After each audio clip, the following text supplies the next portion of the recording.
Bem, vamos lá, gente, falar um pouquinho agora dessas duas especialidades que fazem parte da nossa disciplina, da ortodontia, da ortopedia funcional dos maxilares.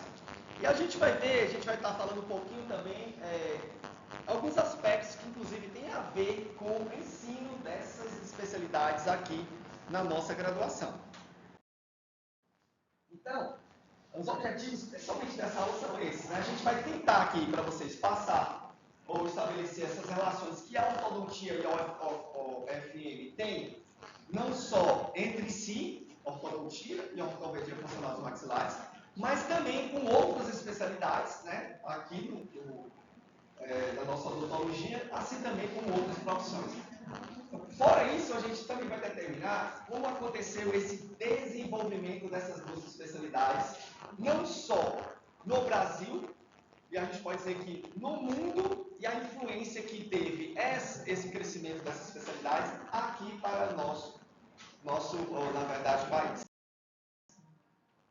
Então, por isso a gente vai precisar ver aqui alguns tópicos com vocês, alguns conceitos relacionados à ortodontia e ao OFM, um aspecto histórico que tem a ver com o nosso presente e, além disso, as relações com as demais disciplinas e profissões. Então, gente, a ortodontia e a ortopedia funcional dos maxilares, certo? Elas tiveram desenvolvimentos geograficamente, primeiro, no primeiro país, que foi a França, né, que foi o berço, o celeiro da cultura mundial, e como a gente vai ver depois do tempo, elas se separaram, como se fossem duas irmãs que começaram a viver em países ou continentes diferentes.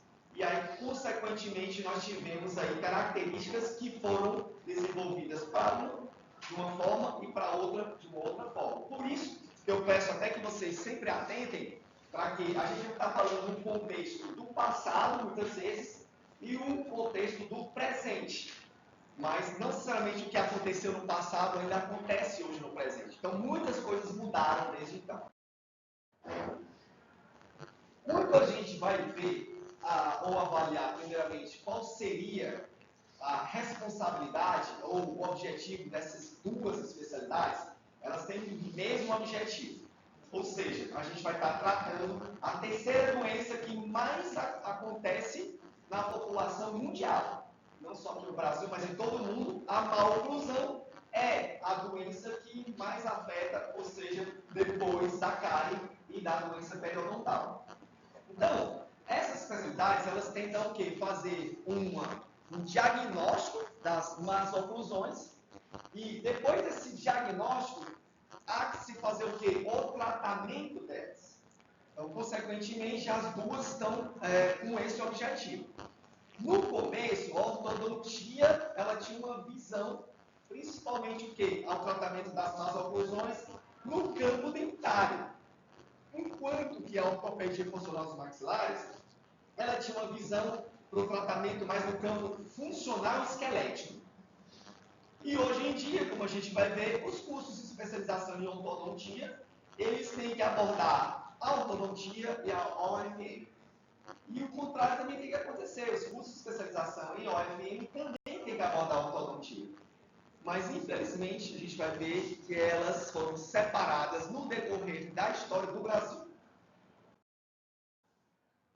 Então, primeiramente falando do passado, tá, gente? Do passado, e a gente vai primeiro falar um pouco da ortodontia, que se desenvolveu principalmente nos Estados Unidos da América, e da ortopedia funcional dos maxilares, que se desenvolveu principalmente na Europa, tá? Então, a gente está falando agora um pouco de passado. E aí, quando ela foi criada nos Estados Unidos, inclusive o termo, a origem do termo, né, que vem do grego, ortos significa correto, e dontia significa dente, então seria a correção dos dentes.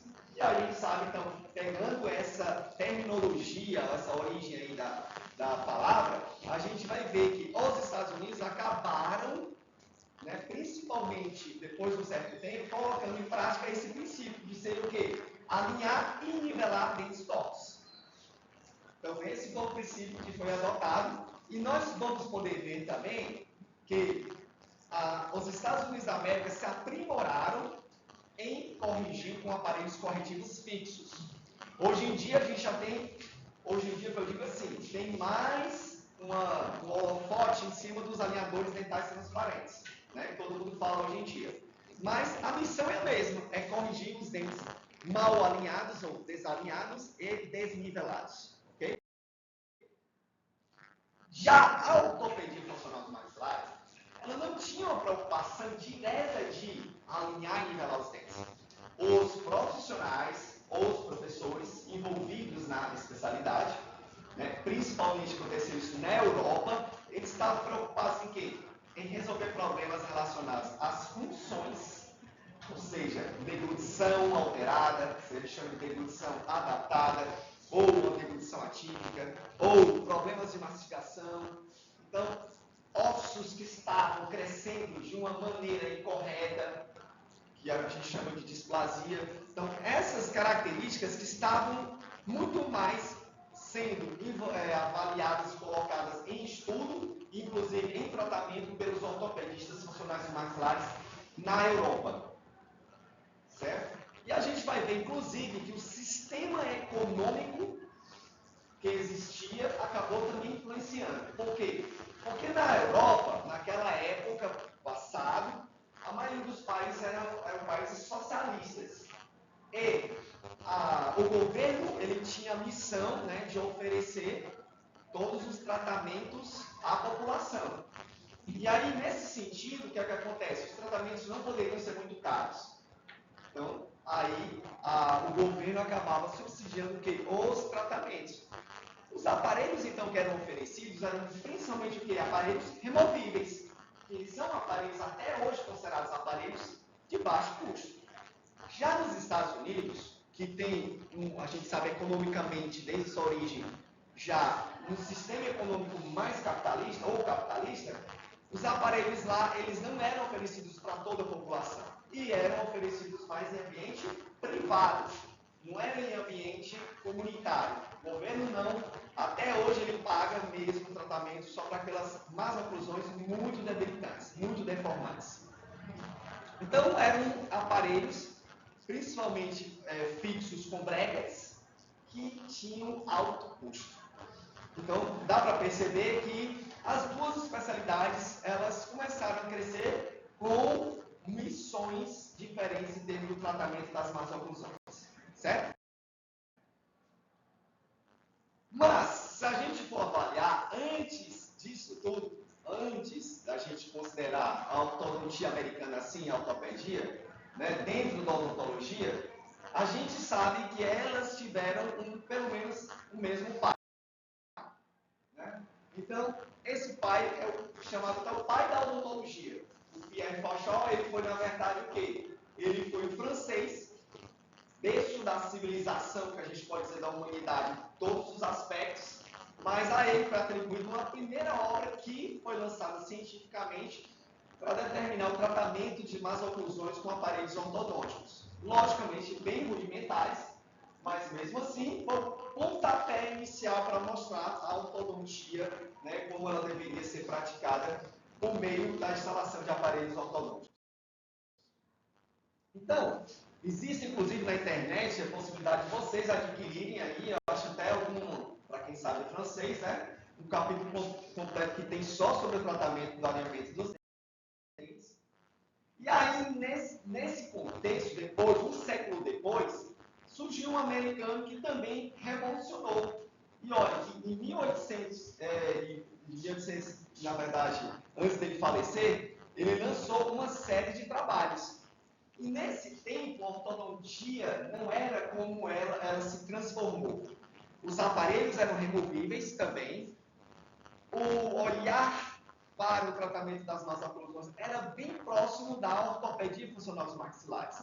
Então, o Norman W. Kingsley, o Kingsley, como ele é chamado, ele lançou, inclusive, um livro que mostrava o tratamento de várias más oclusões pelo ponto de vista funcional. E, além disso, também sobre o crescimento facial. Bem, pelo que eu falei para vocês, é o mesmo pensamento que a OFM, ou seja, a Ortopedia Funcional dos Maxilares, pensava. era o quê? Tratamento por meio de aparelhos removíveis, problemas relacionados a funções e problemas relacionados ao crescimento facial. E era isso que ele fazia.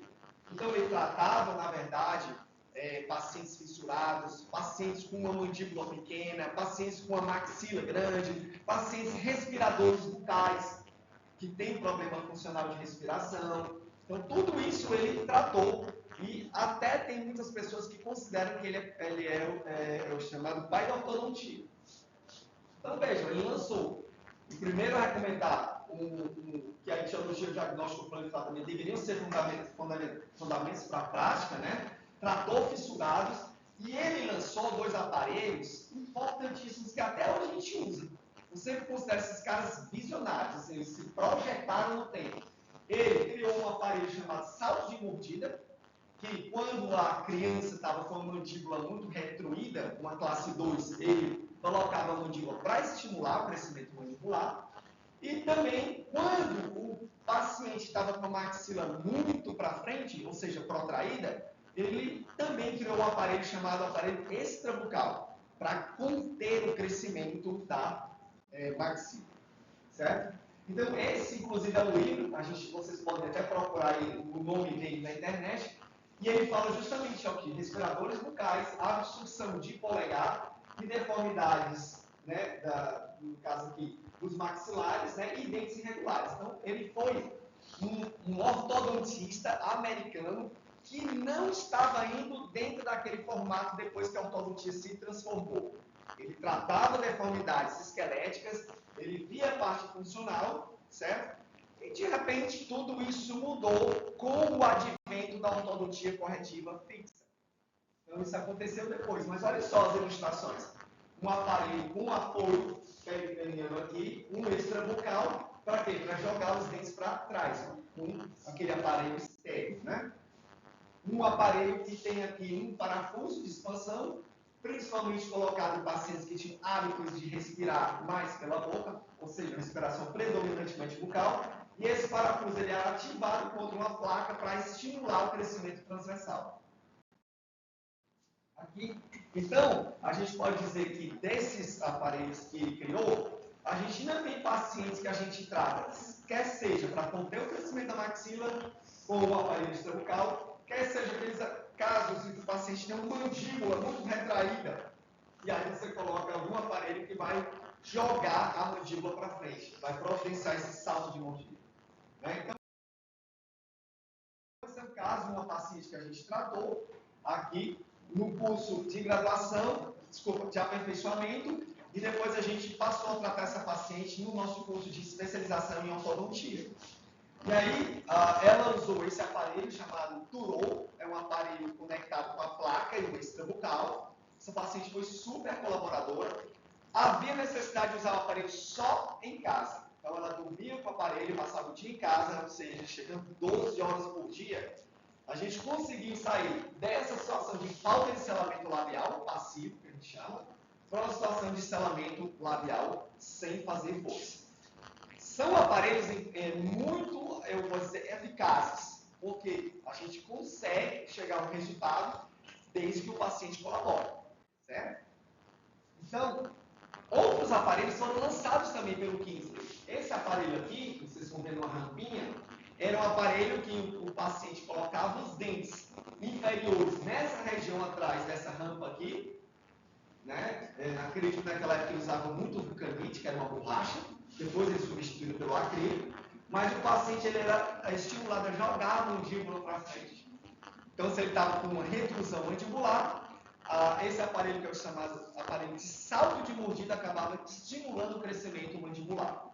E quando o paciente tem um problema de maxila muito protraída e ainda uma mandíbula retraída, o que ele fazia? Um aparelho duplo, o extrabucal, além do que o aparelho de avanço mandibular.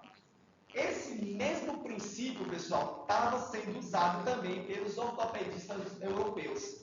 E o que eu acho, a gente usa aqui um termo invocado, né, que eu acho curioso, é que eles não tinham comunicação entre si tão fácil como a gente tem hoje. Era uma coisa bem assim, longe, a realidade, o mundo, não tinha congresso muito fácil para eles estarem participando e aí compartilhando as informações.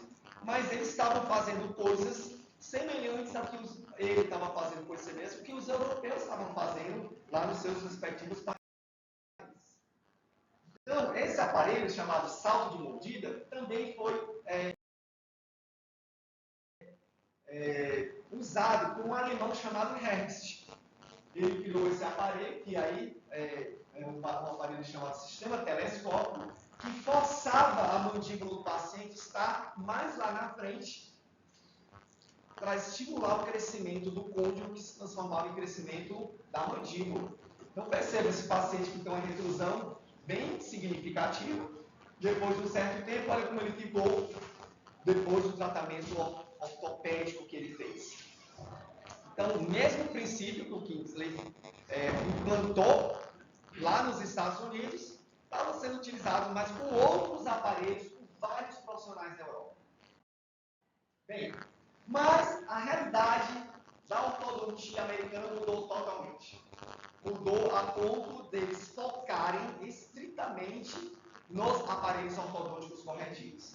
Então foi a partir daí que ela foi, inclusive, considerada a primeira especialidade dos cursos de odontologia lá nos Estados Unidos. Isso aconteceu em 1900 por um outro profissional chamado Engel. Todos vocês já devem ter ouvido falar do Engel, não já? Então, o Engel, além de ele criar o sistema de classificação das más oclusões, ele criou também a primeira escola de especialização em ortodontia, além de outros feitos, como, por exemplo, a criação da ortodontia corretiva fixa por meio de brackets. Tá? Então, esses aparelhos, esses brackets conectados aos fios, naquela época eram caríssimos. Por quê? Porque eles eram feitos principalmente de ligas metálicas que recebiam ouro, tá? Na maior parte da Constituição. Então, imagina você ter um aparelho ortodôntico de ouro, hein? Deve ser uma coisa bem cara. Tinham poucos profissionais que ofereciam esse tipo de tratamento.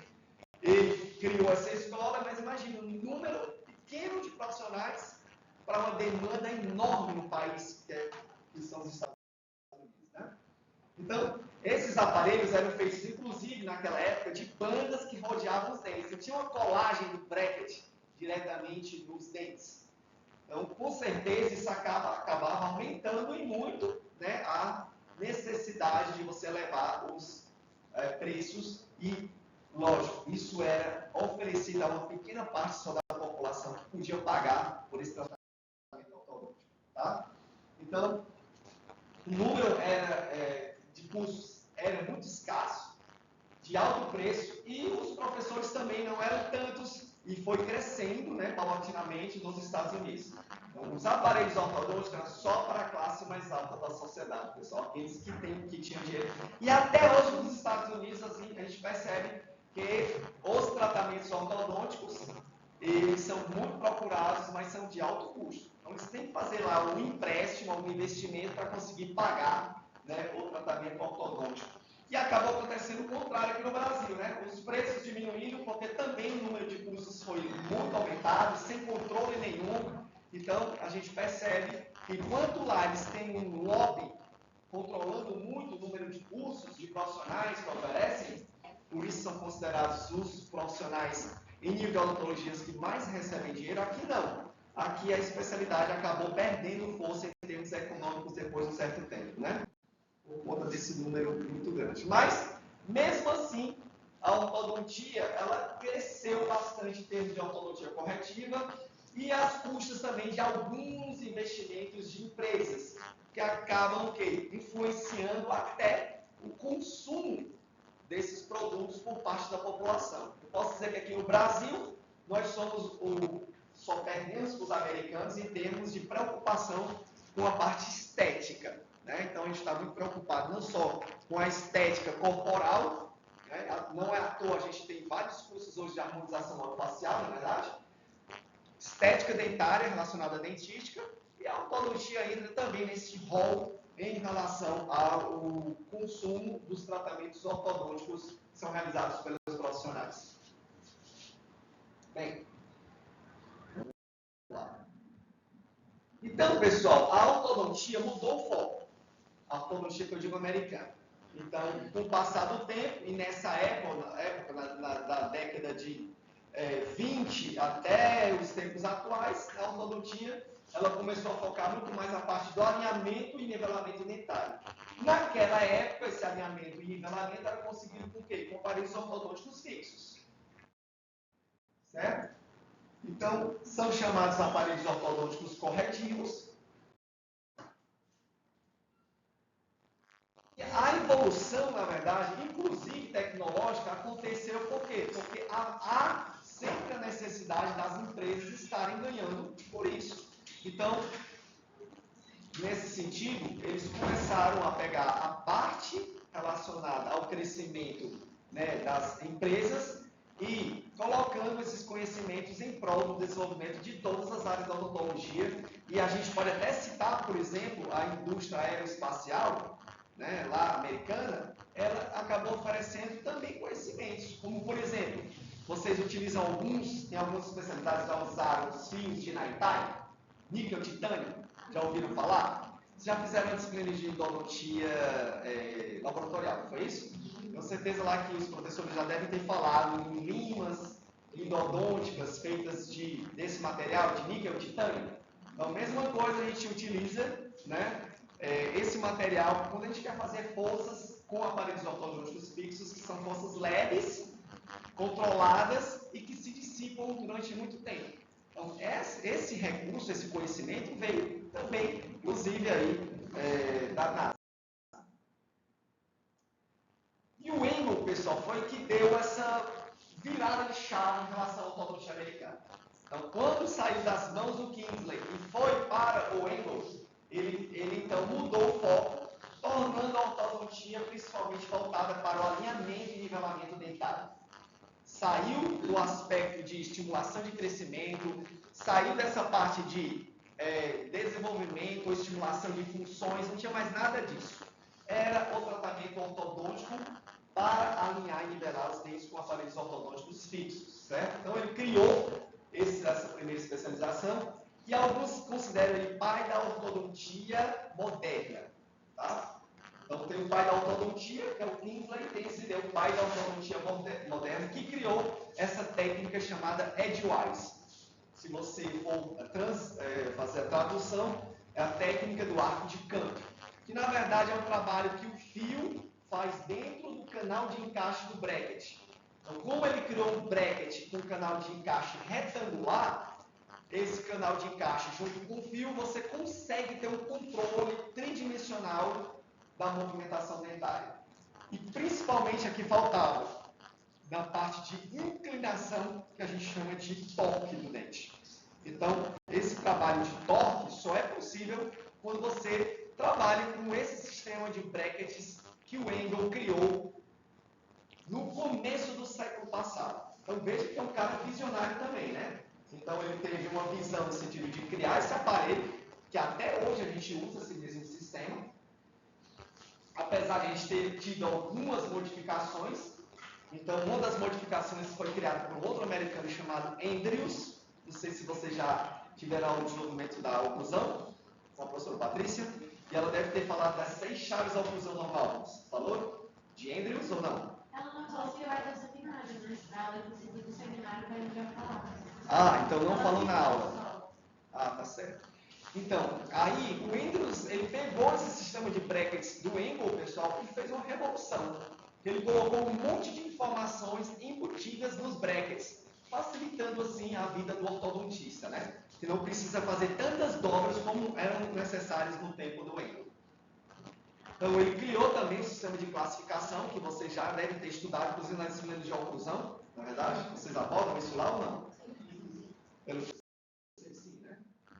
E aí, vamos falar um pouco agora da OFM, Ortopedia Funcional dos Maxilares, tá? Saímos um pouco desse contexto, tá? Que estava acontecendo lá nos Estados Unidos, enquanto na Europa os aparelhos removíveis estavam sendo oferecidos para grande parte da população. E o primeiro a lançar um aparelho ortopédico, pelo menos é o que se considera, foi o Viggo Anderson, um dinamarquês que criou um aparelho chamado ativador. Como era esse aparelho? Era o mesmo princípio daquele aparelho que o Kingsley criou, aquele de salto de mordida. Então, quando ele era feito e indicado, ele era para os pacientes que tinham uma mandíbula bem retraída. E a primeira paciente que ele colocou aí foi justamente a própria filha. Então a filha estava com a mandíbula bem retraída e ele decidiu então criar um aparelho. Naquela época não era acrílico, era feito de borracha, chamada vulcanite. E aí ele colocou um aparelho que jogava e obrigava a filha a ficar com o aparelho lá na frente. Ela usava para dormir e ele observou que depois de um certo tempo o crescimento mandibular aconteceu. E a partir daí ele começou como professor a ensinar, juntamente com um professor alemão, né, que vocês vão ver aí, chamado Hopel. Eles começaram então a ensinar e divulgar o tratamento com esses aparelhos de avanço mandibular. Outros, então, profissionais começaram a desenvolver seus próprios aparelhos. Então, Balters, alemão, ele desenvolveu um aparelho de também projeção mandibular. Tinha um outro que era para conter o posicionamento da língua em caso de deglutição adaptada. Tinha um outro que era para conter o crescimento mandibular, chamado Bionator inverso. Então, o Balters também foi, assim, um expert em tratamento de problemas esqueléticos e funcionais. Quase na mesma época, a gente teve também o Hans-Peter Wimler e o Rolf Frankel, que também criaram seus próprios aparelhos. O Wimler criou seus modeladores elásticos e o Frankel criou seus reguladores de função ou funcionais. Então, todos esses aparelhos, né, tinham a mesma missão: estimular crescimento mandibular, mudar crescimento mandibular e também alterar problemas relacionados à função. O problema aqui não era botar os dentes no lugar certinho, tá? Era mesmo estimular funções, normalizar funções alteradas, as disfunções, e estimular crescimento mandibular. Além disso, eles tinham também, pessoal, uma característica bem peculiar para aquela época. Isso aí na década de 40, mais ou menos, 30, 40, quando eles começaram a lançar. O que é que aconteceu nesse período aí, gente? Vocês lembram? Década de 30 e década de 40. Primeira e Segunda Guerras Mundiais, não é isso? Então, eles, por serem alemães, com certeza eles começaram a sofrer em relação às guerras que aconteceram, né? Então, eles, como faziam parte de um sistema de saúde pública que era, na verdade, eram governos mais socialistas, esses aparelhos eram mais baratos, mais acessíveis. E até hoje eles são. Então, eles têm a sua importância, né? Infelizmente, por terem sido desenvolvidos mais na Europa e muito mais na Alemanha, que aí passou a ser uma referência em termos de ortopedia funcional dos maxilares, né? Que tinham essa missão de estimular o crescimento das funções. Depois das guerras mundiais, tudo isso acabou. Né? Acabou no sentido do desenvolvimento, do investimento em pesquisa, desenvolvimento tecnológico da ortopedia. Então, além disso, preconceito do que acontecia na Alemanha começou a acontecer sendo se espalhar para todo mundo. Né? Então, tudo que era associado à Alemanha era associado ao nazismo, era associado ao que Hitler fez. E aí, consequentemente, o que aconteceu? Naquela época, vocês que são mais estudiosos de história do que eu, né? Vocês estudaram história para o Enem recentemente, vocês viram que a gente teve, em primeira mão, um apoio aos alemães, mas depois a gente mudou de lado e foi para o lado americano, não é isso? E desde então a gente está do lado dos americanos. Eu digo em todo sentido. Vocês, por acaso, escutam músicas em alemão, francês, italiano? A maioria das músicas que a gente ouve aqui é o quê? Em inglês, não é verdade? Agora que surgiu o K-pop, né?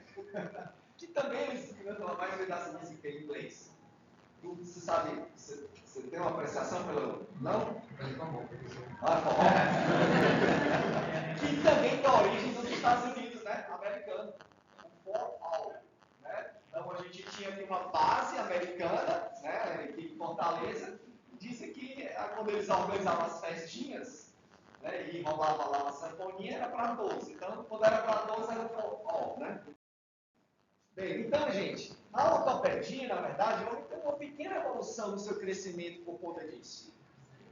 E eram poucos os profissionais aqui no Brasil, eu vou dizer que ousaram fazer ortopedia. Por quê? Porque quando eles divulgavam que estavam fazendo tratamento com aparelho removível, e esse aparelho era associado imediatamente com os europeus e os europeus alemães, era pronto. Era dizer que você era um plaqueiro, era um aranheiro, era um defensor do Hitler e assim por diante. Imagina assim, né? É mais ou menos o tempo que a gente vive hoje de polarização, né? A polarização é você que tem obrigatoriamente ou o lado direito ou o lado esquerdo. Se você estiver no meio, não tem isso. Ou você é do lado direito ou do lado esquerdo.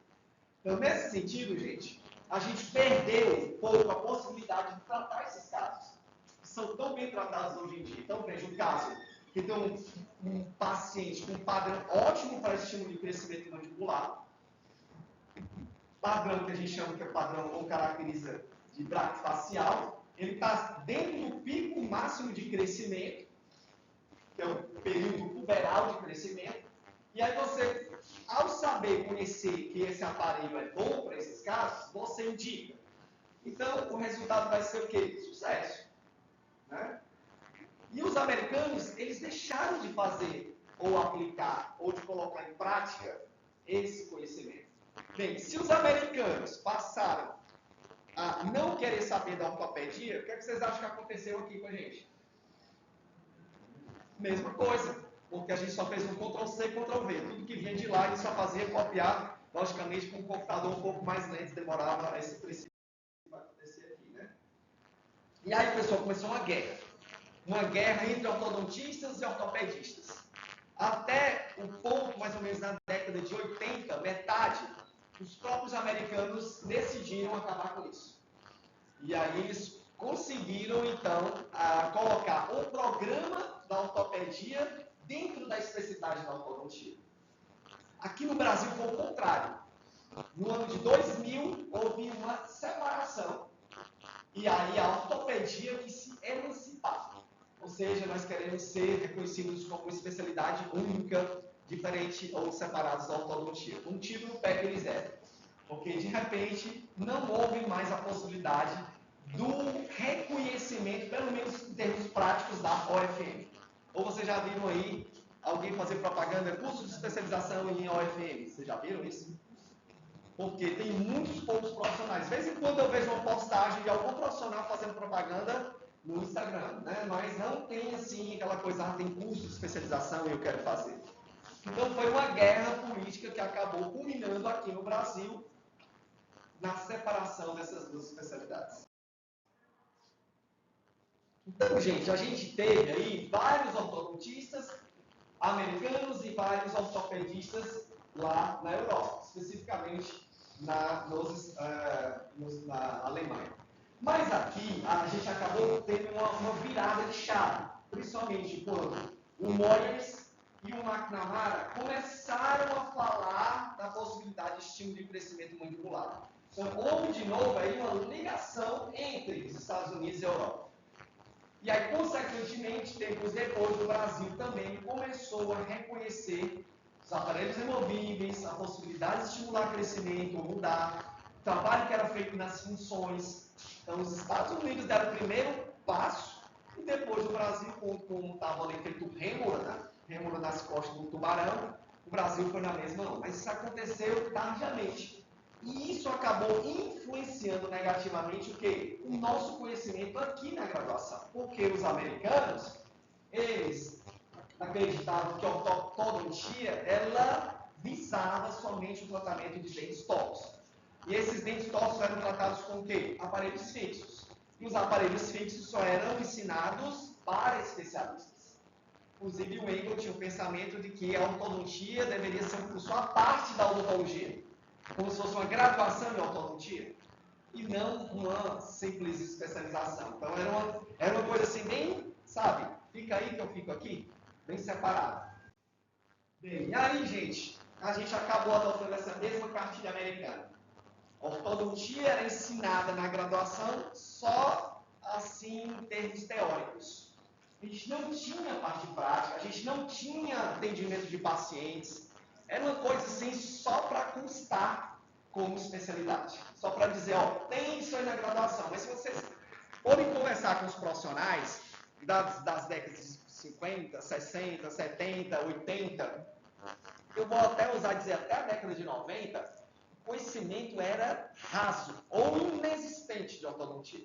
Qualquer profissional que vocês forem conversar que tem esse tempo aí, se formou, se graduou nessa época, vai dizer que não aprendeu nada. Por quê? Porque esse era o pensamento americano, de não ensinar nada nas graduações de ortodontia. Ensinar, sim, o teórico.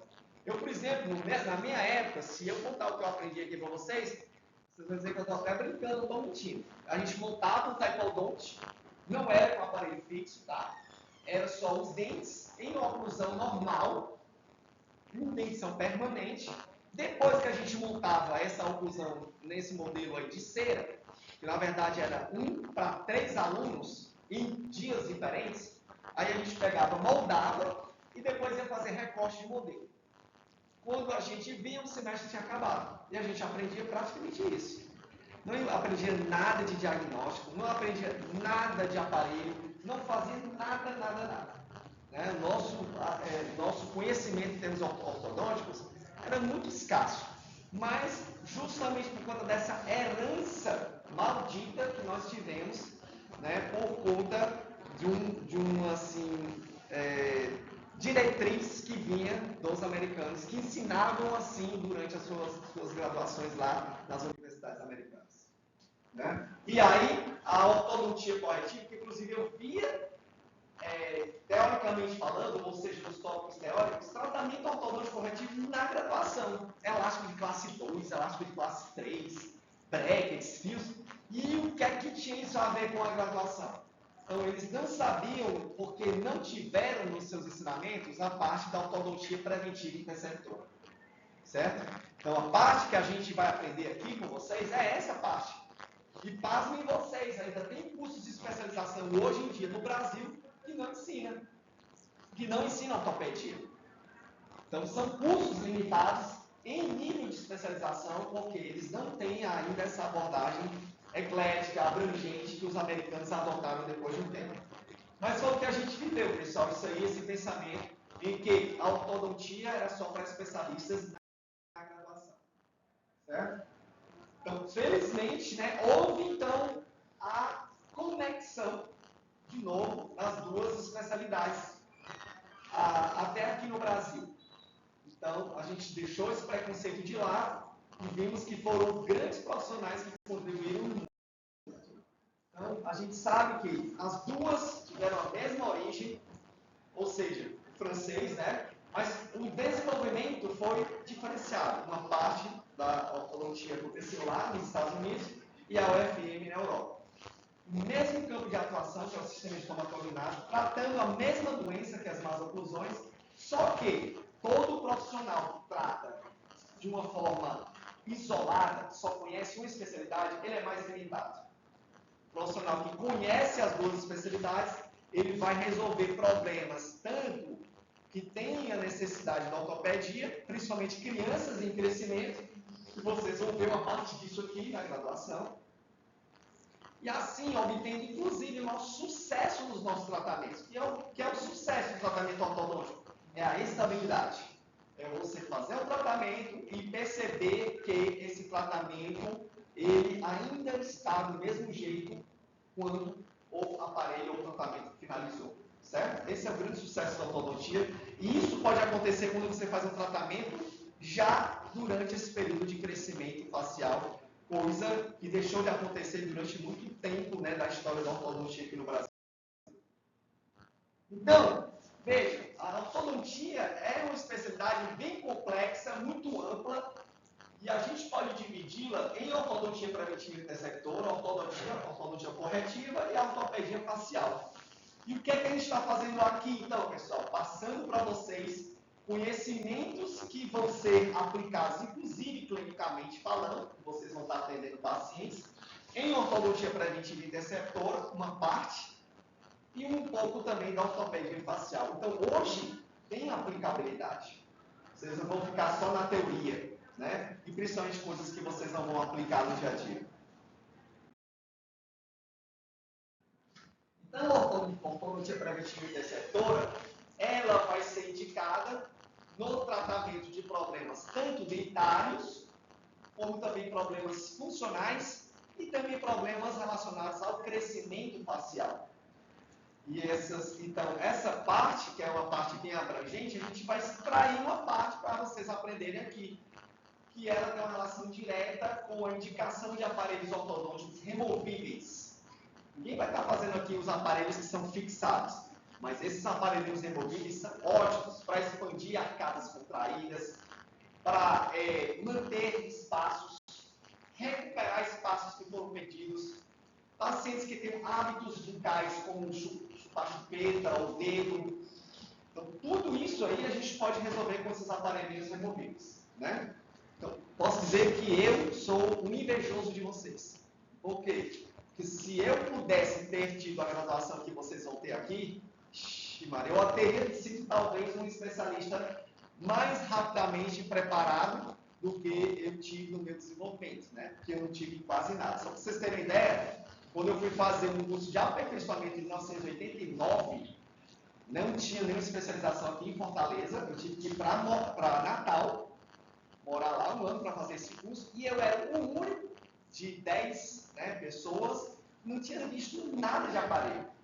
Os outros, inclusive nas suas universidades aqui, já tinham visto alguma coisa, mas eu era o mais desvalido. Mas não por isso me quis de coitadinho não, certo? Corri atrás para pegar todo mundo. Então, gente, a gente vai, com a ortodontia preventiva interceptora, a gente vai ter a possibilidade de fazer esses aparelhos. Aí vocês até vão dizer assim, poxa, mas um técnico não dá para fazer isso? O técnico pode até fazer, mas é importante que vocês aprendam a fazer, para primeiro, se não tiver o técnico, vocês vão ter como saber fazer. E vocês vão aprender qual é a missão desse aparelho, o objetivo dele. Tá? E aí, nesse sentido, vocês vão, para cada nova oclusão, quer seja necessidade de expansão, com esses dois aparelhos aqui, quer seja com parafuso, com a mola de cofã, ou uma contenção, ou um mantenedor de espaço, que também pode ser, tudo isso a gente pode fazer. E quando não quiser fazer, manda para o técnico. E se o técnico fizer e você achar que não está bom, você vai ter condições de dizer, não, esse aparelho aqui pode ficar melhor assim assado. Sempre melhor a gente saber, né? Então, nesse sentido, a ortopedia vai precisar o quê?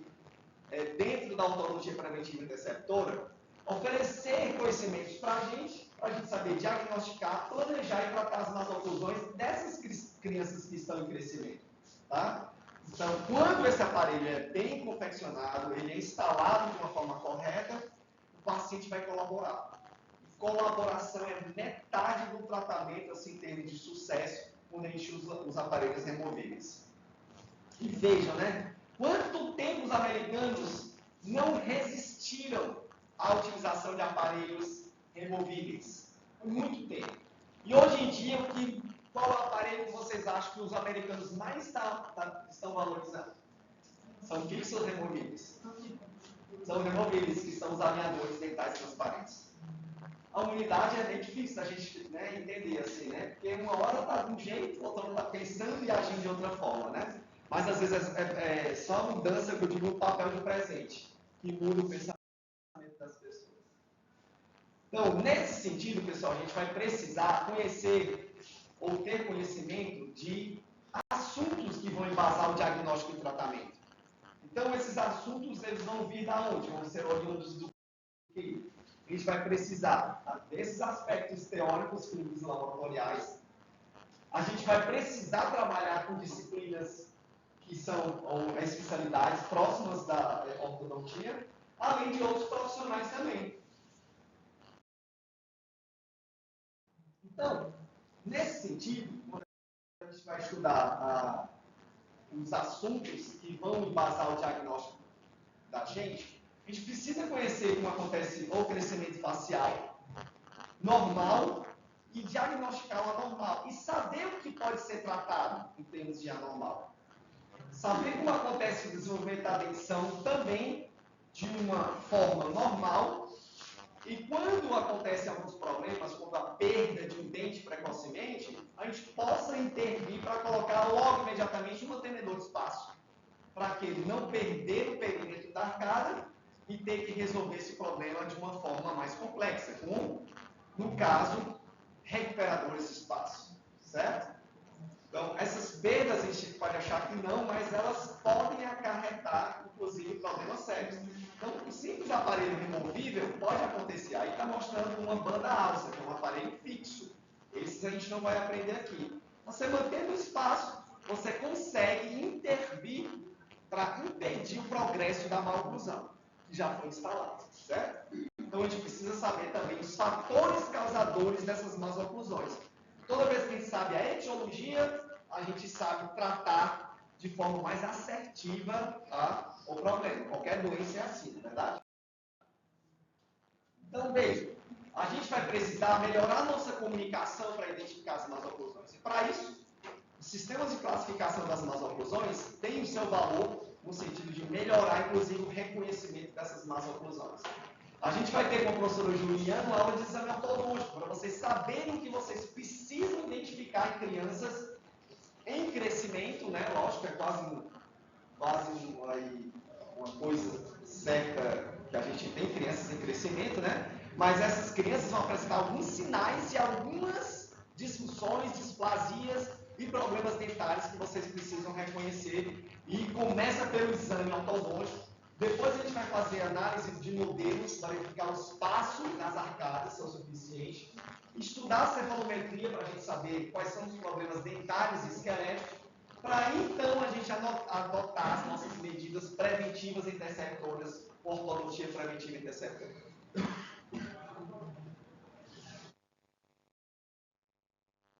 Então, quando eu estudo crescimento, gente, eu sei, hoje em dia, que eu posso restringir o crescimento da maxila. Eu sei que eu posso estimular o crescimento da maxila quando ela está recuada. E quando ela está muito para frente, eu posso tentar barrar com aparelhos ortopédicos. São extrabucais? São feios? São, mas usa dentro de casa. Se eu souber que isso é possível, eu vou colocar em prática. Certo? Então, é bom que a gente saiba, entenda o crescimento, porque eu sei como está acontecendo de uma forma normal, eu sei quais são essas características desse crescimento anormal, desse osso, inclusive eu posso saber se a resposta vai ser boa ou não. Tem situações que, mesmo que eu faça a intervenção bem precoce, bem cedo, eu não vou conseguir um bom resultado. E principalmente aquelas que têm o quê? Uma influência genética. Quando a genética está presente, eu vou ser mais limitado em termos de tratamento desses problemas, tá? Então, eu preciso saber como é o crescimento para eu fazer o tratamento. Essa paciente, a gente até fez um tratamento, melhorou, mas a época de tratar tinha passado, a melhor época. Porque existe isso também. O crescimento que está acontecendo na maxila, qual é a época para fazer a intervenção? E na mandíbula. Certo? Então, essa paciente usou essa máscara facial, chamada máscara facial de Petit, inclusive francês, né? Que se desenvolveram os franceses muito nessa arte de tracionar a maxila. Eu preciso saber, então, pessoal, de acordo com a maturação óssea, e não só outras características, né? Como, por exemplo, ver características sexuais secundárias, que vocês vão ver quais são, se está na época ou não de fazer um tratamento na maxila, na mandíbula. Eu já sei que as meninas crescem antes. Eu já tenho que fazer a intervenção antes dos meninos. E focar, principalmente, no padrão facial, porque o padrão, quando ele é horizontal, é melhor para tratar algumas más oclusões. Quando ele é vertical, ele é pior. Ou seja, o dórico facial não é tão bom de tratar quanto o braço. E saber, gente, diferenciar quando o problema está em nível dentário, quando está em nível funcional e quando está em nível esquelético. Até hoje tem muita gente com dificuldade nisso. E deixa passar, durante essa época de crescimento, os problemas que poderiam ser resolvidos com aparelhos ortopédicos. Então ainda tem hoje muita gente querendo colocar bracket quando o problema é uma maxila protraída. Querendo colocar bracket quando o problema é uma mandíbula recuada. Quando o objetivo seria estimular ou restringir o crescimento de maxila e mandíbula, respectivamente. Então, nosso olhar tem que mudar no sentido de dar prioridade aos problemas que podem ser resolvidos durante o crescimento facial. A gente vai ter, então, aula sobre isso, que seria a época ideal do tratamento ortodôntico ortopédico com vocês. Tá? E aí a gente vai ver radiografias de mão e de punho, alguns indícios que podem nortear a nossa intervenção quando a gente precisa intervir na maxila ou na mandíbula. Aqui, por exemplo, na mandíbula, quando você tem na falange média do dedo médio da mão, essa fase que é chamada de capeamento da epífise, que é esse osso mais comprido, né, verticalmente falando, pela diáfise, que é esse mais horizontal, quando isso está acontecendo, é o pico máximo de crescimento mandibular. E eu tiro a radiografia, às vezes, uma periapical, não sei se isso está acontecendo. Se estiver acontecendo, é época melhor para você colocar os aparelhos de avanço mandibular. Mas quando esse ossinho aqui, a epífise está menor ou igual à diáfise, aí eu já sei que é a melhor época para intervir o quê? Nos problemas de maxila. E aí eu tenho a possibilidade, de uma maneira muito mais fiel, de saber se está na hora de eu fazer intervenção de maxila ou de mandíbula, certo? Quando já tem a fusão, aí passou o pico máximo de crescimento de maxila e de mandíbula e eu não consigo mais fazer intervenção, certo? Não adianta a gente tentar muitas vezes, tá? Saber a biogênese da oclusão dentária, eu tenho condições, pessoal, de saber se está tudo acontecendo bem na dentição decídua, passou também a ficar bem na dentição mista, para eu ter uma oclusão também normal na dentição permanente. Então, eu posso ter até algumas características na dentição decídua que já vão me dizer, epa, sinal de alerta ligado, que provavelmente vou ter problemas na dentição mista e na dentição permanente. Por isso que é importante saber da biogênese da oclusão dentária. Então, sabendo, fazendo essa trajetória, vocês aprenderam, talvez com a professora Patrícia, os tipos de Baum de oclusão na dentição decídua, não foi? O tipo 1 e o tipo 2. Então, se eu tenho o tipo 1, tem espaços entre todos os dentes, né? Diastemas generalizados, espaços primários. Essa situação é muito mais favorável ao estabelecimento de uma oclusão normal comparado ao tipo 2.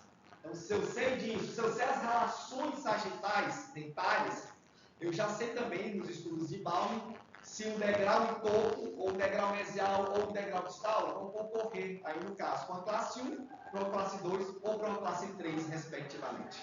Certo? E se não tiver de acordo, eu já fico antenado, já fico atencioso para direcionar para o desenvolvimento de uma oclusão normal, para chegar, então, numa oclusão de acordo com as 6 chaves de Andrews que vocês vão apresentar no seminário de vocês. Tá? Bem, eu preciso também, pessoal, identificar quais são as causas das más oclusões. Se eu souber que é um problema ambiental, aí fica mais fácil a gente tratar. Sucção de dedo, um problema ambiental. Sucção de chupeta, basta tirar e a má oclusão já pode ser tratada. Se for problema respiratório, eu indico um otorrino. O tratamento começa aí. Não precisa nem muitas vezes a gente colocar aparelho. Tem pacientes que têm sucção de dedo que é um problema de tirar aquele dedo, não é verdade? Mas com uma boa conversa, tentando convencer a criança que aquilo é danoso, então com certeza, na maioria das vezes, eles param de chupar o dedo, tirou a causa, cessa o efeito. E aí há um tratamento espontâneo, sem precisar de colocar aparelho odontológico. Então veja a missão que a gente tem hoje em dia, né? Que é justamente fazer um tratamento baseado no reconhecimento dos fatores etiológicos. Então, para reconhecer os fatores etiológicos, pessoal, a gente vai usar a cefalometria, a gente vai, antes disso, fazer o exame clínico, a análise de modelos e ver, inclusive, outras informações relacionadas a outros exames radiológicos, como a radiografia panorâmica, para saber se está tudo dentro do normal. Então, o exame clínico que a professora Juliana vai falar com vocês vai colher uma série de informações importantes para a gente tentar associar, provavelmente, com as más oclusões. E principalmente aquelas que têm aí um fundo, quer seja um problema esquelético ou funcional. Mas que podem ser também relacionados aos problemas dentários, tá? A gente vai investigar como foi a amamentação, como é que está a saúde geral daquela criança, quais as doenças de infância que podem ter interferido, a respiração, se é mais pela boca, se pelo nariz, a deglução, se deglute com a língua interpondo-se entre os dentes. Inclusive, a gente vai saber se o paciente já tem classe 1, classe 2 ou classe 3. Então, tudo isso a gente percebe já no exame clínico. Nós vamos pegar os modelos de estudo aqui e verificar a forma dos arcos, se existe espaço suficiente para todos os dentes permanentes que romperem, aspectos relacionados à má oclusão no sentido da relação de classe 1, 2 ou 3, sobressalência sobre mordida, que normalmente vocês chamam de overjet, né, que é a sobressaliência, e o overbite, que é a sobremordida. Mas já tem um termo em português, viu, pessoal? Para quem quiser mudar o overjet e o overbite, tá bom? Então, a cefalometria, a gente consegue fazer a mensuração de algumas grandezas angulares e lineares para saber se o problema tem problemas, o paciente tem problemas esqueléticos ou dentários. Inclusive, determinar o padrão facial e o perfil dele, se é convexo, côncavo ou reto. Então, da cefalometria, a gente consegue extrair muitas informações. Apesar do que, hoje em dia, a análise facial também tem nos ajudado muito para a gente identificar os problemas da face. Tá? Então, eu acredito que na aula da professora Juliana, ela vai dar um foco bem legal, já que ela é especialista também em harmonização facial, um foco na identificação de problemas esqueléticos e funcionais, verificando características faciais com vocês, tá? Mas a cefalometria também é um instrumento bem importante para a gente na identificação desses problemas. Bem, a classificação das maloclusões. Vocês já tiveram essa aula, professor Patrícia? Já? Acho que foi a segunda, se eu não me engano, né? Então, a gente consegue, na classificação, identificar mais fácil os problemas, facilitar a nossa comunicação. Já existe, então, inclusive, até importância histórica. E, nesse sentido, melhora o intercâmbio quando a gente vai falar com os profissionais, vai participar de congressos e assim por diante. Né? A primeira mais usada ainda é a de Engel, mas você já deve ter visto outros como de Lischer e de Porzinho. Então, nesse sentido, gente, a gente já sabe que a classe 1 tem mais problemas dentários, né? O perfil normalmente é reto, o paciente não tem problemas normalmente funcionais, mas pode ainda apresentar sobremordida, saliências acentuadas, né? E os problemas esqueléticos normalmente estão ausentes. Já numa classe 2, primeira divisão, os incisivos superiores bem projetados, pode ser por conta de uma protrusão de maxila ou retrusão mandibular com perfil convexo. E aí, nesse sentido, os incisivos superiores estão vestibularizados e os inferiores estão lingualizados, né? Esses pacientes têm normalmente disfunções ou displasias esqueléticas, com a sobressaliência aumentada e, às vezes, com a sobremordida profunda.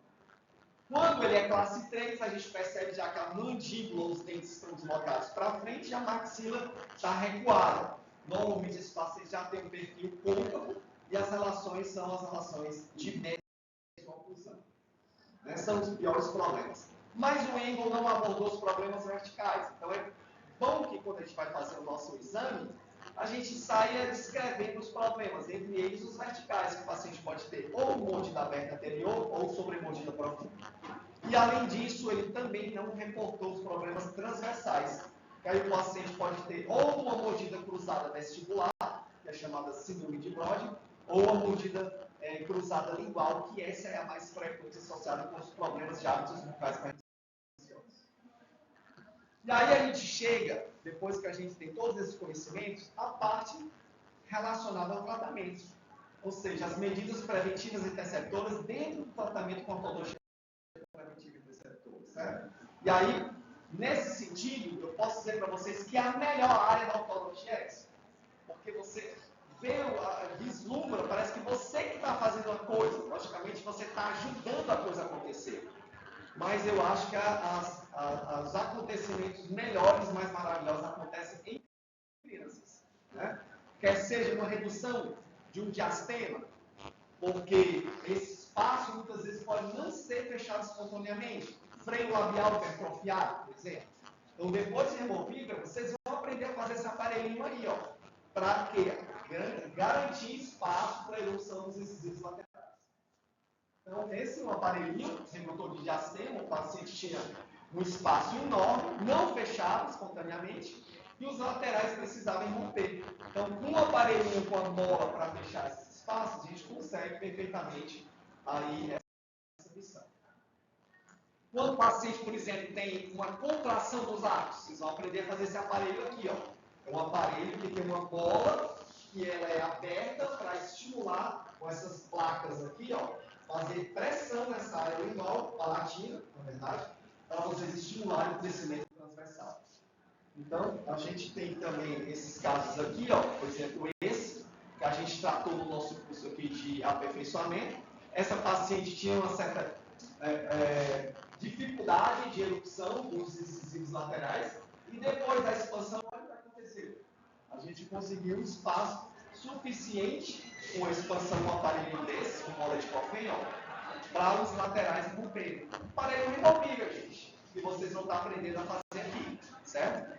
Então, por isso que eu digo para vocês que eu invejo de vocês, que vocês vão ver coisas que eu não consegui ver na minha graduação. Outro caso, mordida cruzada posterior, esses a gente tem que correr para tratar o mais rapidamente possível. Porque o paciente pode ficar com uma deformidade, uma assimetria facial que às vezes nem a cirurgia consegue resolver. Então, esses aparelhos de expansão, se o paciente for colaborador, em 6 meses a gente consegue resolver o problema. Bem, só que a gente não trabalha sozinho, tá? A gente tem que ter a ajuda, a participação, o trabalho em conjunto com outras especialidades odontológicas.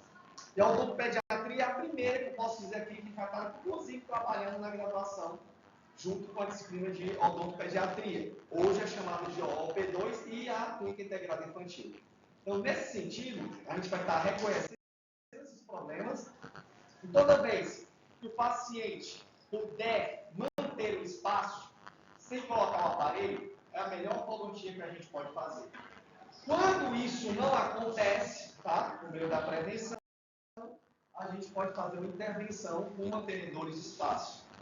Não houve a perda do espaço, não houve a perda do espaço, só houve a perda do dente precocemente. E aí vocês vão estar aprendendo aqui a confeccionar aparelhos removíveis que vão manter o espaço do dente que foi perdido precocemente, tá? A gente não vai aprender os fixos, apesar deles existirem. Quando vocês tiverem a perda do dente precocemente seguida da perda do espaço, aí vocês vão ter que também trabalhar para recuperar esse espaço perdido. E também aparelhos removíveis vão ser ensinados aqui para vocês trabalharem no sentido de recuperar esse espaço aí perdido. Então aí, ilustrando uma situação que o dente migrou mesialmente, foi colocado aí um aparelho com um parafuso de distalização daquele molar, no caso ali 36. Depois de um certo tempo, o espaço foi recuperado, só com o aparelho removido, certo? Bem, a gente precisa muitas vezes da participação da cirurgia também, quer seja nas pequenas cirurgias, como isodontias, frenectomias, né? Como nas grandes, que são as cirurgias ortognáticas. Então, nesse sentido, o trabalho do ortodontista e do cirurgião é um trabalho bem integrado, né? Eu, particularmente, não faço nada de cirurgia. Opção mesmo, tá? Não condeno quem faz, pelo contrário, eu acho que acho que o conhecimento que você tem a oportunidade de fazer, eu acho que vocês aprendem isso tanto com os cirurgiões aqui, nossos professores, também a parte da periodontia, também fazendo essa intervenção, né? Então é bom, por exemplo, quando existe um espaço entre os dentes, remover o freio antes de fechá-lo, porque fica mais difícil a gente remover depois que o espaço é fechado. Dentes supranumerários que estão ali prejudicando o fechamento espontâneo desse espaço, tem que haver uma remoção para depois a gente fazer o fechamento. Certo? Displasias ósseas severas que não houve intervenção ou porque não dava, como no caso de classe 3, a gente tem que fazer um planejamento conjunto com o cirurgião para fazer uma cirurgia ortognática e resolver o problema. Então, esse é o caso que a gente tratou aqui com os professores da disciplina de cirurgia, para a gente avançar a mandíbula e fazer uma impacção de maxila. Ela tinha um crescimento vertical muito grande. E o resultado estético acaba sendo muito bom em termos oclusais. Se você tem, por exemplo, situações de cáries, perdas precoces, odontias, então a gente tem que resolver com a intervenção que vem, ou seja, ajuda ou da dentística, ou da prótese, implante, junto com a ortodontia. Então, nós vamos formar agora uma equipe que vai trabalhar em prol da reabilitação bucal daquele paciente, certo? Então, se você tem uma microdontia e o seu intuito é fechar o espaço, então você vai fazer a migração dos dentes com a ortodontia. Mas se o intuito é manter aquele espaço para colocar um implante, depois uma prótese, você pode fazer também, certo? Então, nesse sentido, a gente tem que trabalhar em conjunto. por exemplo, quando os dentes são pequenos, anatomicamente falando, a gente pode fazer uma intervenção, como vocês estão vendo aqui, ó, o auxílio da dentística, para fazer um aumento, um incremento de resina. Ótimo para a gente, né? A gente precisa fazer tudo. A gente só pode fazer tratamento ortodôntico, muitas vezes, se a periodontia estiver nos dando esse suporte. Quer seja antes do tratamento ou durante e muitas vezes também depois. A gente precisa do aval, né? Ou seja, a periodontia é essencial, até porque a gente vai estar fazendo muitos casos de movimentação dentária. Bem, e enfim, pessoal, chegando aqui ao final, em relação com as outras profissões. Nós temos um rol de profissões que acabam trabalhando junto com a ortodontia. Um rol, né? A gente vai citar algumas que têm uma relação direta na área da saúde, como, por exemplo, a fonoaudiologia. Dentro da medicina, a gente trabalha muito com a otorrinolaringologia e com também a pediatria, com a endocrinologia. Então, são várias áreas que acabam nos auxiliando dentro da medicina, no tratamento conjunto com a ortodontia e a ortopedia funcional maxilares. Há pouco tempo a gente recebeu um caso na clínica em que a gente desconfiou, né, na verdade a professora Cristiane, ela não está aqui, ela viajou para os Estados Unidos, mas ela desconfiou de um provável síndrome no paciente que se apresentou para o tratamento aqui na clínica. A gente indicou para a faculdade de medicina e eles acabaram fazendo um diagnóstico de realmente a confirmação dessa síndrome. E só depois disso que a gente pôde atuar, tendo já certeza que não tinha nenhum problema relacionado à intervenção que a gente ia fazer ortodôntico ortopédico. Bem, psicologia nos casos que a gente sabe que tem problemas emocionais envolvidos e também a área da farmacologia, sobretudo, evitar alguns problemas relacionados quando os fármacos são administrados, como, por exemplo, quando os pacientes utilizam bisfosfonatos que acabam podendo interferir na remodelação. Então, psicologia, pessoal, tem até gente que faz uma comparação entre o divã e a cadeira odontológica. Então, é importante a gente ter um bom relacionamento com os nossos profissionais, os nossos pacientes, né? Porque muitas vezes vão até para ter quase que uma participação da gente como amigo, e isso vai acontecer também quando a gente vai tratar crianças. A gente tem que deixar o clima mais ameno, né, menos hostil, porque há uma associação muito grande ainda da odontologia com dor. E a gente precisa quebrar esse paradigma aí, né? Pacientes que têm sucção de dedos, vocês vão ver isso na aula com a professora Juliana, normalmente têm problemas emocionais. Muito difícil a gente resolver. Então, a gente não bate de cara para colocar um aparelho. A gente tem que ter uma abordagem psicológica e, quando for preciso, a gente vai indicar para um psicólogo tratar esses problemas. Porque sai da nossa esfera, né? Mas a gente precisa identificar e tentar associar com algum problema no qual esses pacientes têm uma tendência a succionar dedo ou chupeiro. Então, não são necessariamente os polegares. Esse paciente aqui, por exemplo, succionava esses dois dedos aqui no meio. Eu só fui desconfiar porque eu pedi para ver todos os dedos.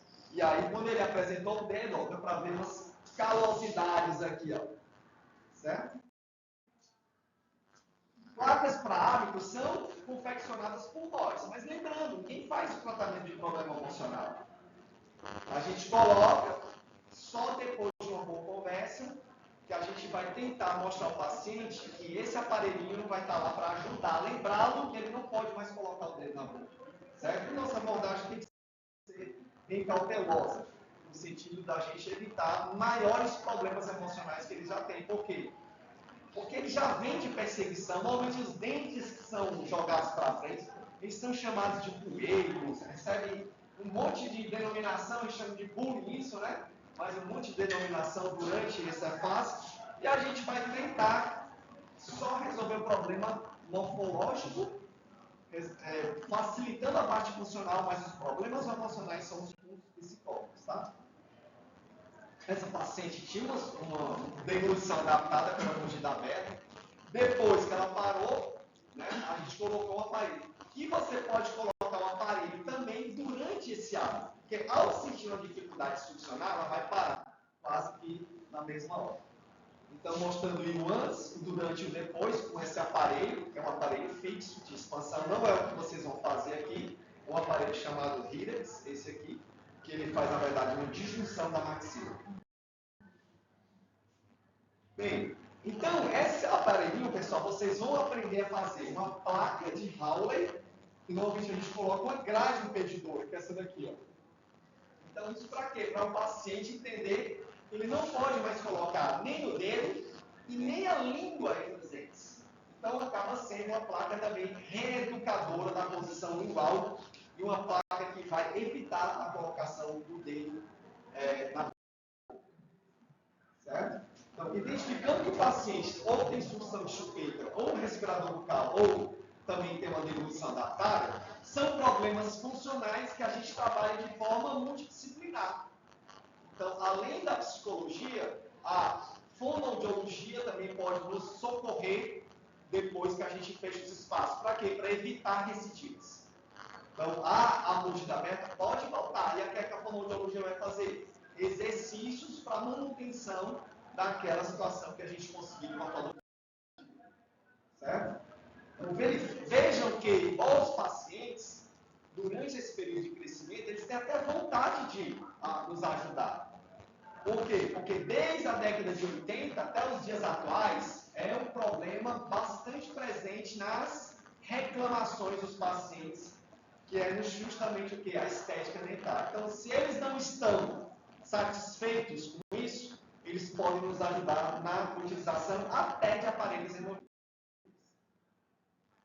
A otorrinolaringologia vem nos auxiliar, principalmente no tratamento de problemas respiratórios. Então, se vocês identificarem que o paciente respira durante grande parte do dia, ou até o dia todo pela boca, a gente tem que indicar para o otorrino, porque só assim a gente vai conseguir o tratamento, em definitivo, desses problemas respiratórios que vão causar problemas de oclusão. Então, se você identificar o paciente tem uma face assim, muito longa, olheiras, um aspecto cansado, com a boca totalmente aberta, lábios ressecados, isso são indícios de quê? De pacientes que têm problemas respiratórios. Então, nesse sentido, a FAI, que é a altura facial anterior e inferior, é muito grande aqui, um dórico facial extremo, mandíbula recuada. Essas características são chamadas de faces adenoideanas, porque tem uma relação com adenoides hipertrofiados, né? Que estão presentes em respiradores bucais, precisam de uma indicação de um otorrinolaringologista. Certo? E aí, o que é que a gente faz normalmente? Estimulação transversal das bases ósseas, especialmente maxila. Que aí você corrige problemas de mordidas cruzadas, aumenta o espaço solucionando apinhamentos. Percebam que é uma parceria muito importante entre a odontia e a otorrinolaringologia. Então, no caso que a gente também tratou aqui, no nosso curso que a gente tinha de atualização, e esse paciente tinha uma maxila muito contraída com mordidas cruzadas posteriores. O que a gente fez? Colocou um aparelho removível de expansão, pode ser fixo, mas pode ser removível. Usou direitinho, olha o formato da cara como ficou. E a gente nem precisou colocar em brackets, pessoal. Tudo com ortodontia preventiva interceptor. Então, vejam que esse tratamento não deve ficar só nas mãos do ortodontista, porque, do contrário, ele pode ter recidiva. O otorrino vem para nos ajudar, quer seja fazendo um tratamento cirúrgico, ou fazendo um tratamento medicamentoso, ou a combinação das duas coisas. Então, assim a gente vai ter mais estabilidade. Vocês lembram que eu falei? É o sucesso do nosso tratamento. Então, se a gente trata com um lado, o otorrino com o outro, o fonoaudiólogo com o outro, a gente tem uma possibilidade de estabilidade. Então, para a gente fechar, lembrem-se, gente, a ortodontia e a ortopedia têm que ser juntas. Elas têm que ser, sim, ministradas na graduação. Porque vocês vão ter uma missão muito importante, né, de identificação de problemas relacionados à maloclusão, tanto em adultos, especificamente em crianças. Porque quando as crianças elas têm uma intervenção na época de crescimento, é muito mais fácil a gente corrigir e tem a maior possibilidade de fazer o que o tratamento que vai oferecer estabilidade em longo prazo, que é o que a gente quer. Então, por isso, como o professor meu dizia, o Jalmar, ele é vivo, mas assim, os tratamentos ortodônticos, como muitos na odontologia, são verdadeiras obras de arte, né? Então, elas são feitas como se fossem feitas até como uma escultura e que podem oferecer qualidade de vida para os nossos pacientes, principalmente isso, tá bom?